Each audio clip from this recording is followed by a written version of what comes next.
Hello and welcome to The Rundown, a podcast from PoliticsHome. I'm your host, Alain Tolhurst.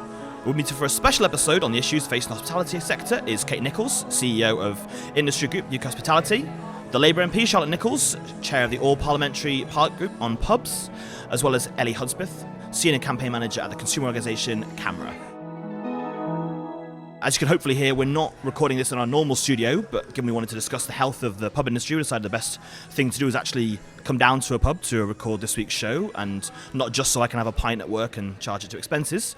So here we are in the Feathers in Westminster, just down the road from Parliament. And I've wanted to do an episode on this for a while now, but I was kind of spurred into it this week by the kind of recent and unrelenting, really, bad news, whether it's breweries shutting down, pubs closing, music venues not able to keep going. And Kate, your body represents hundreds of companies that operate around about 100,000 venues, I think it is.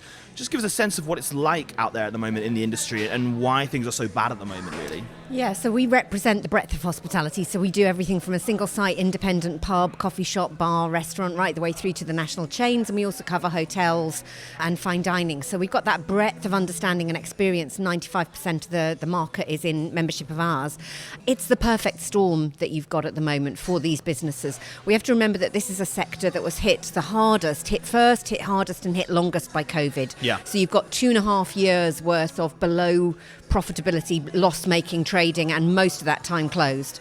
So that's why it's inherently fragile. Pre-COVID, this was a sector that was growing 5% year on year, generating 1 in 6 of net new jobs, and was investing £10 billion in our high streets each and every year. So there's reasons to be cheerful. There is a lot of positivity out there. Yeah. It's a vibrant and dynamic sector. It just needs to get a break because you've had straight going from COVID, you've gone into a perma-crisis with high inflation, supply chain challenges, labour shortages, and then on top of that, the war in Ukraine and the energy crisis. So the reason that you've got that perfect storm at the moment is cost of doing business never been higher. Yeah. Cost of living, consumer expenditure and discretionary spend down and potentially soft. And at the same time, costs are soaring through the roof. So although the industry is running to stand still, we get back to 106% of pre-COVID levels of revenue, 85% of pre-COVID footfall.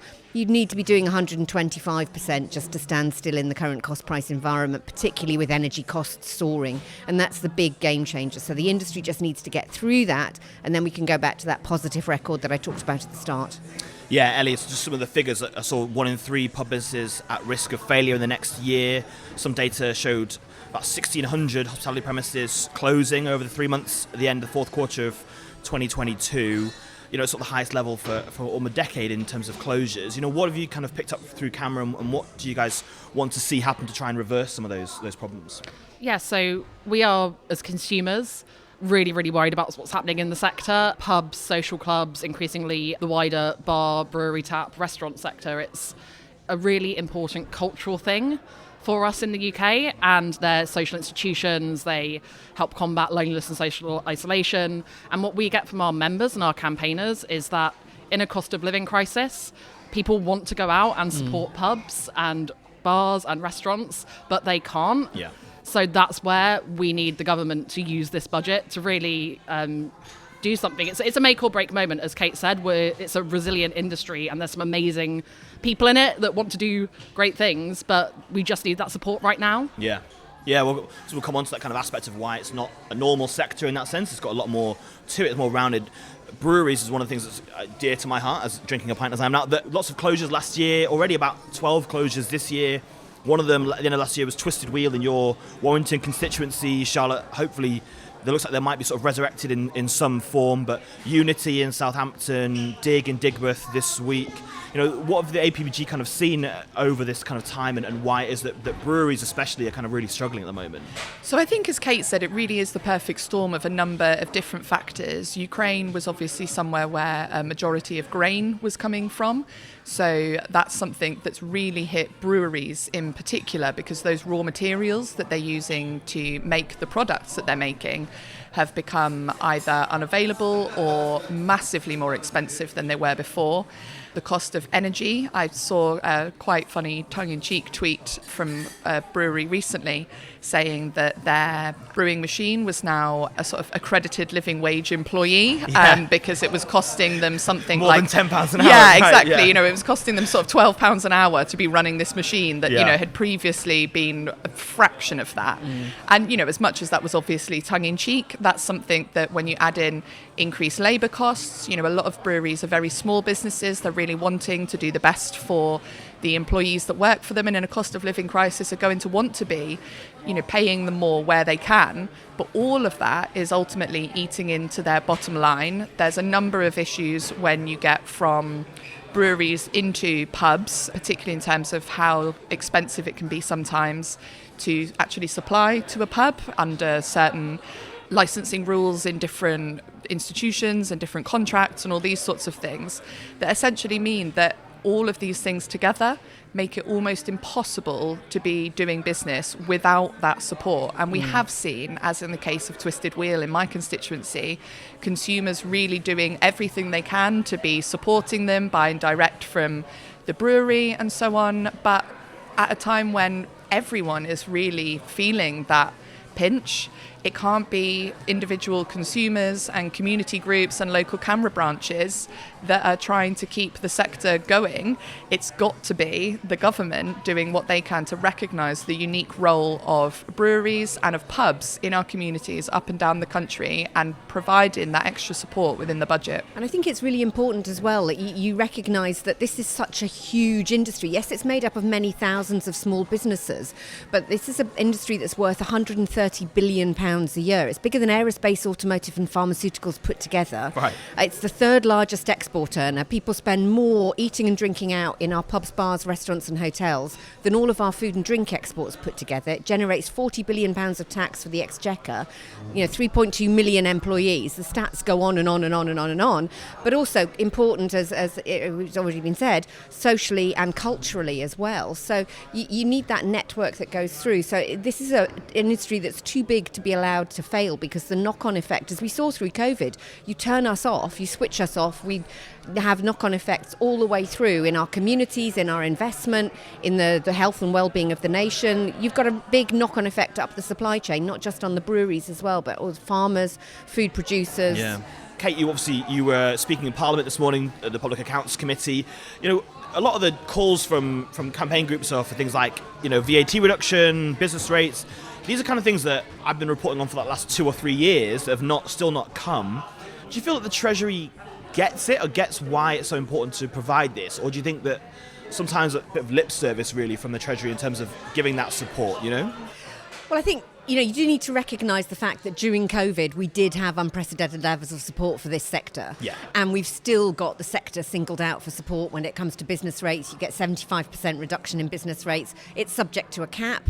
And there are some innovative measures that are coming through in the pub space in particular. If you look at the duty differential, making it a lower price to drink in a pub has to be better. Yeah. We need that introduced as quickly as possible, and we need it to be widened so it's meaningful. But, there is a lot that the government has done, continues to do, and more latterly the energy support guarantee. Energy is a game changer as far as our sector is concerned. We are the second most dependent upon energy. We are the most energy intensive, second most energy intensive. We fail the test for being energy intensive going forward, so our support will taper in April. Yeah. But there's no doubt that without that massive injection in October, you would have had thousands of businesses across hospitality fail. Millions of jobs would have been lost on the back of it. So we have had, I think we do need to recognise the government has done a lot. Yeah. £39 billion, and the front benches in the other parties as well have backed that and helped to press for that to be sustained over the course of the last 3 years. My concern at the moment is that support on energy in particular and business rates tapers away in April this coming year before we're out of the crisis. Yeah. And energy in particular has gone from being the fourth largest cost centre for hospitality outlet or a pub like this to being the second, 15% of its total revenues, which means that it's more than rent and rates combined. That's why it's a game changer. I think the Public Accounts Committee, Dame Meg Hillier, was saying that a pub in her constituency would have to charge an £18 pint just to cover the costs of the energy It's getting bill. that way anyway, to be honest. But It is, but we agreed that even in Hoxton, that was not sustainable. But, the reality is it's not going to be passed on to the consumer. We can't do that, but it is going to mean that overnight that business is unviable and stops. And that's an award-winning pub, and that's happening up and down the country. So we do need a rethink on how quickly that support is tapering and what that means in practice in terms of both inflation, but also business viability and insolvency. We'll talk about energy again in a bit, but Ellie, obviously you deal with campaigns at CAMRA. What's the big campaign you guys are pushing for ahead of the budget? Is it again around those kind of things on VAT and business rates and that sort of stuff? Absolutely. So we have a 3-point plan that we've currently got a lot of our members and supporters across the UK lobbying MPs on. That is about the new draft duty rate for beer and cider, setting that at 20% of the general duty rate. Yeah. And this is not just amazing for cask beer and pubs, but it's actually really healthy for the Treasury, because HMRC recognise that consumption in pubs is better in terms of the tax gap than in the off-trade. The tax gap increases when consumption moves into the off-trade. So there's actually, aside from the amazing health and social benefits of pubs, there's some really good economic reasons to do these things as well. Yeah, definitely. Charlie, you sit on the all-party group with Conservative members and people in the House of Lords. Is there a lot of agreement, do you think, around this kind of stuff, or is there kind of divide on what support is kind of needed at the moment?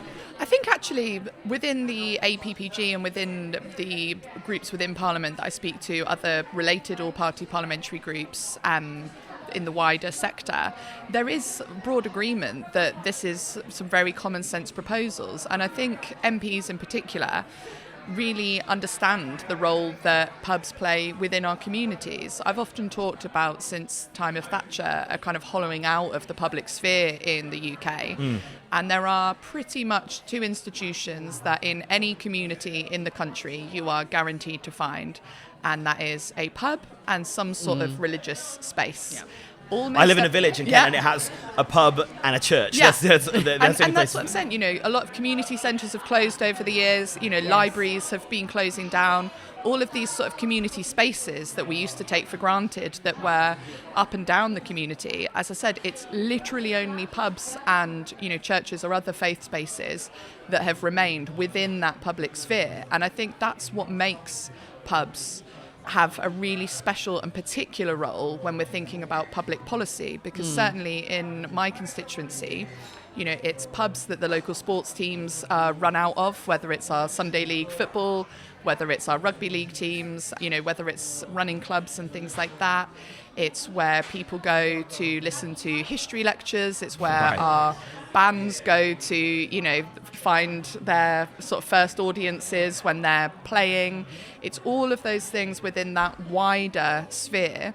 And even when it comes to religious groups, actually, because they find that a lot of the time people might not want to come into a church because of their relationship with faith and so on, that you'll find that actually a lot of religious groups will run things in pubs. So we have the Ruth group run by my local Anglican church in one of our local pubs in Manchester, because the synagogue there is getting renovated at the moment. They run Torah on tap in the pub so that people can come and learn about Judaism in a kind of neutral space that isn't...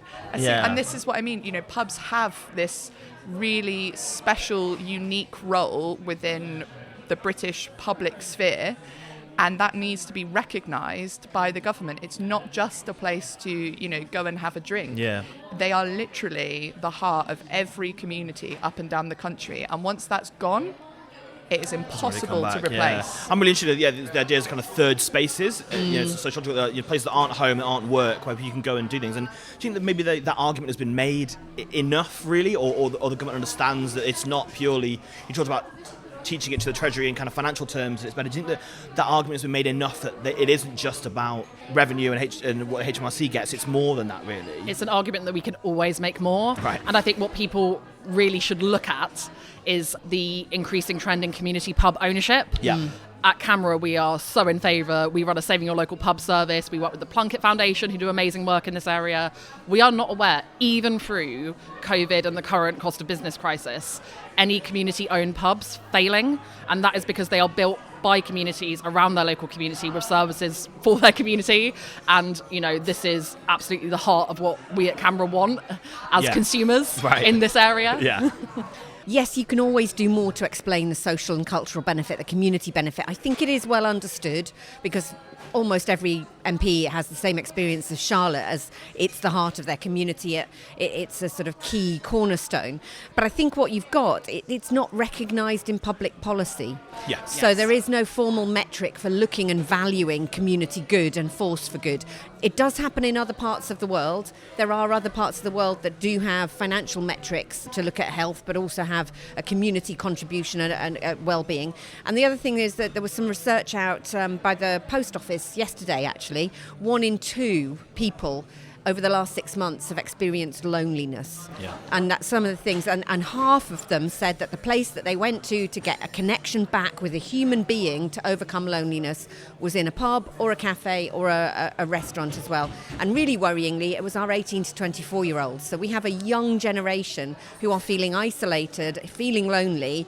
And hospitality is the one thing that connect them and bring them back into connection, whether that's community pubs, neighbourhood restaurants, whether it's through employment or being a customer. So I do think we need to find a way of valuing that and quantifying that to put into the numbers in Treasury. Yeah, and we're seeing a lot of the closures that we're seeing in, especially in London, are because of the owners want to turn it into more lucrative things like property and that sort of stuff. And we have the pubs code that was brought in a few years ago. I just wondered what your thoughts were on that and whether that needs to be improved, perhaps have more powers to be able to make sure that if we're in danger of losing a pub to commercial property or to housing, that there are ways of kind of preventing that and explaining why it's better for everyone if it remains a pub, potentially.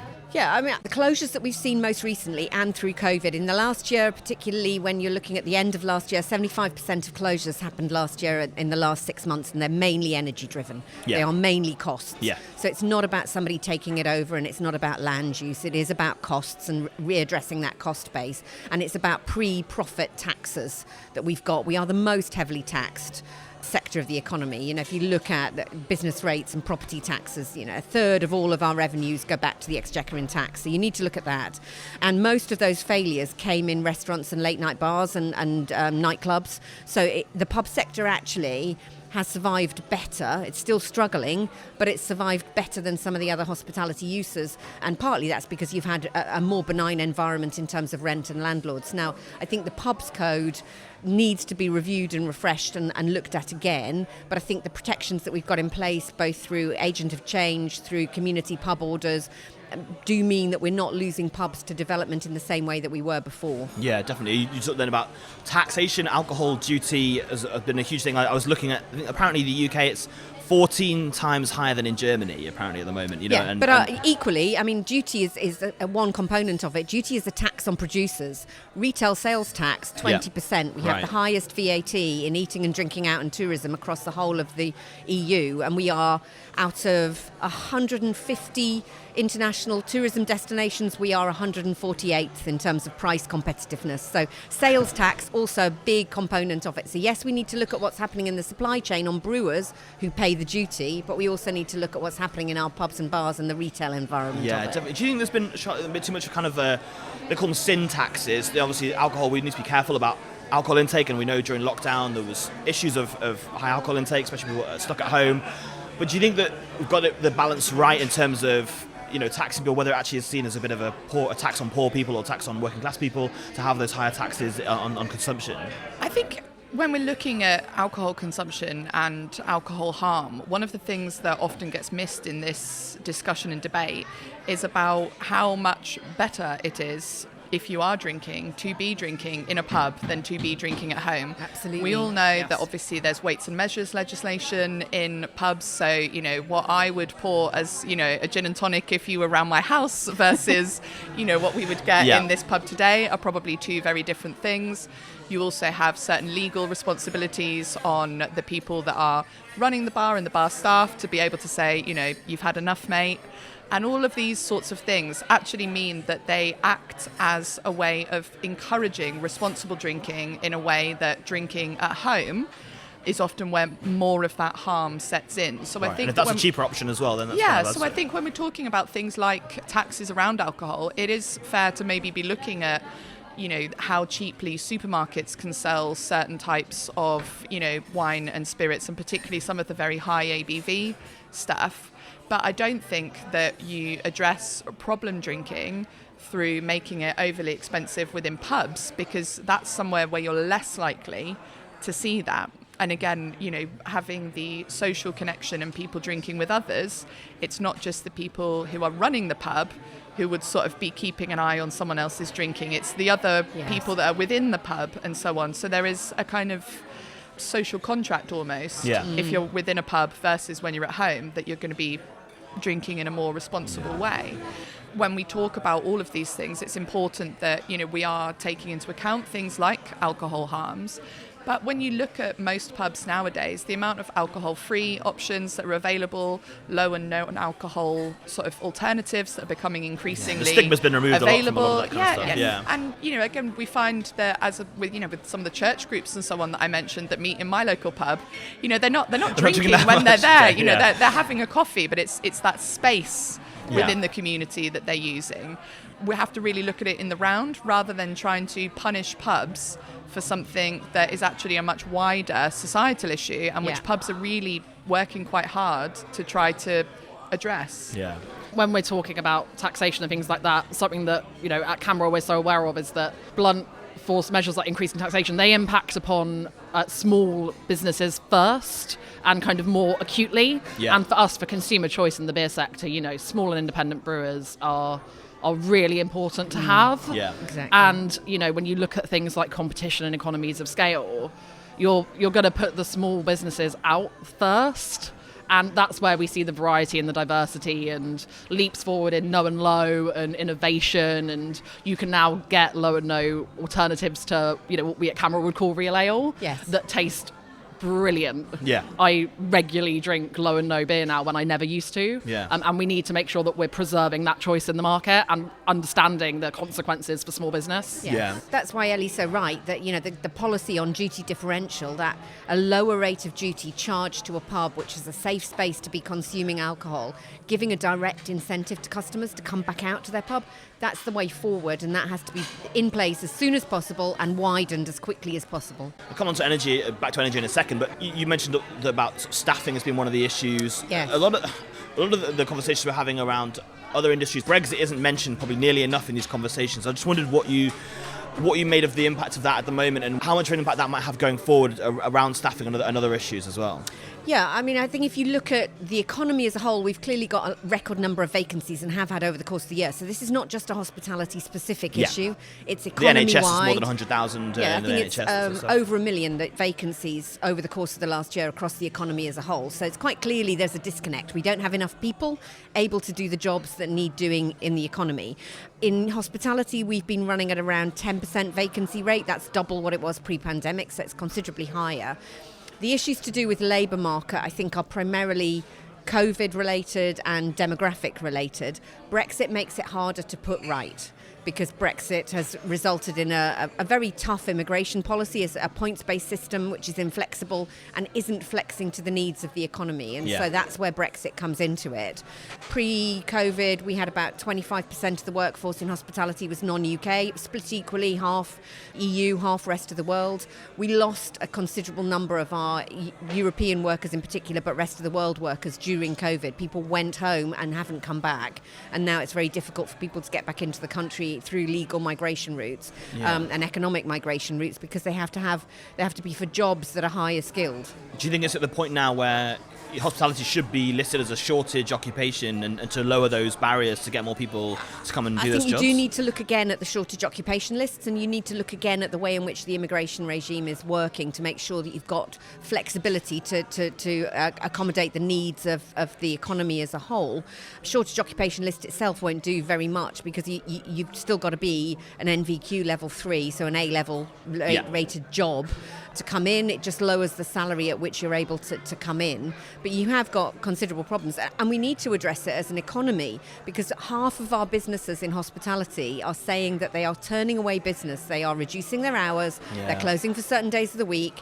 They're not selling hotel rooms. They're not selling event space because they don't have enough staff to meet demand. Central London hotels turned away room bookings at the Queen's funeral weekend because we didn't have sufficient staff to meet demand. It's costing the economy £25 billion a year. Yeah. It's costing the Exchequer £7 billion in lost taxes. We need to address this, otherwise we've got problems going forward. Yeah, absolutely. Yeah, if you kind of pick that up from CAMRA members that just can't get the staff at the moment, and that's a big barrier to be able to do the things they want to do. Absolutely. You know, we spend a lot of time talking to brewers and to publicans and listening, because that's part of our role as consumers, is understanding the needs of the sector. We don't really like calling it the sector because that's a bit corporate. We're consumers. Yeah. But the consequence of that as well, and of pubs closing early, not opening for their advertised opening hours, that's really, really bad for people who maybe aren't complete pub converts yet, because Yes. when they go to a pub and find it closed, they might not go back again. When pubs reopened, there was an awful lot of new staff, and things weren't running quite as smoothly as you might have imagined. Gave them a lot of time to do so, but it's kind of hard if that carries on, if you're still not expecting that level of service. Well, that's partly why people have moved away from that. So I think when we reopened after COVID, people reopened with their full opening hours, and the staff were burning out quite quickly because they were trying to do too much with a vacancy rate of 1 in 10. Yeah. Now people have adjusted their hours, but that's having a real impact on their ability to absorb the extra costs that are hitting them and ability to remain viable. So we do need to look at it. And the other thing that we have talked about with the Chancellor in the run-up to the budget, you need to look at the apprenticeship levy. Can we have some flexibility in the apprenticeship levy? The Labour Party policy is right. If we had some flexibility there, we could get some of those people who are economically inactive but need additional support, need additional training. The businesses don't have the headroom to be able to make that investment. If we could use our apprenticeship levy funds, we could turbocharge recruitment from the domestic population, those who are disabled, long-term unemployed, over 50s, young people, but we need some incentives to be able to do that. Before we wrap up, go back to energy. There's obviously the really, really generous scheme from the Treasury, like last year. That's coming to an end in March. It's going to taper down, as Kate was saying. Do you think that we're going to see a rabbit out of the hat at the budget? Do you think on this, or what? I mean, I'm hopeful, but as Kate said, energy is the second biggest aspect, but it's getting that labour piece right as well. And I think one of the things that we have really seen from the sector is a real willingness to engage with parts of the population that have been economically inactive for whatever reason, and we're seeing really great schemes. There's something that's run by Green King in my constituency where they're working with my local prison and people that are soon to be coming out of prison, because we know that those sorts of training schemes and so on can help with ensuring that once they're released from prison that they're not going back into crime. But it's also, someone that might find it really hard to get a job because of that record. They're doing a lot of work with people with disabilities and learning disabilities.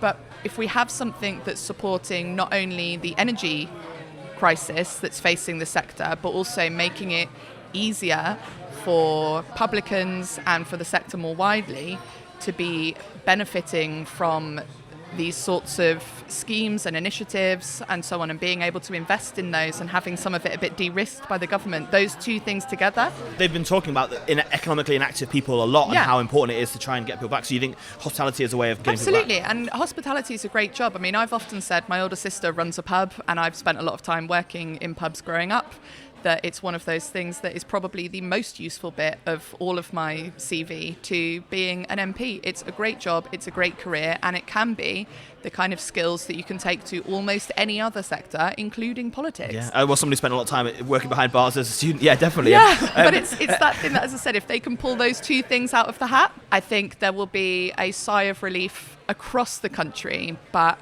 they can't really do one without doing the other and expect the sector to be able to not only survive but also thrive. There's places that are surviving and rather than thriving but keeping going. They talk about there being a sort of a, looking for that light at the end of the tunnel. Ellie, what do you think is that light at the end of the tunnel? What needs to change for that light to get a bit closer and for them to get through that and get back to perhaps the pre-COVID trading situation, essentially?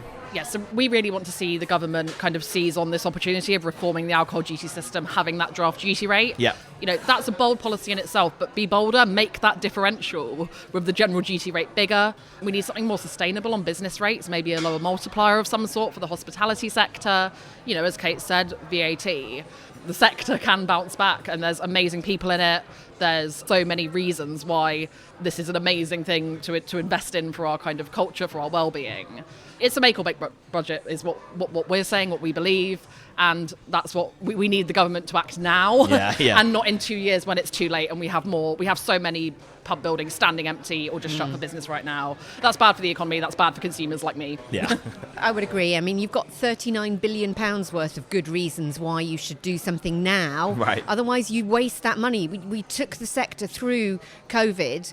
We protected the businesses and the jobs. It was the right decision to do. But if you've invested that amount of public money in the sector, don't cut it short now when it's just got that hump to get through. It's a waste of that money if they're not going to see it all the way through, absolutely. right? And the reasons to be positive, we know that this sector will get back to growth. We know that once we get through the cost of living crisis, half of consumers say that they will prioritise spending on eating and drinking out as soon as they've got disposable income. Right. Second is go away and have a holiday in the UK, and third is a foreign holiday.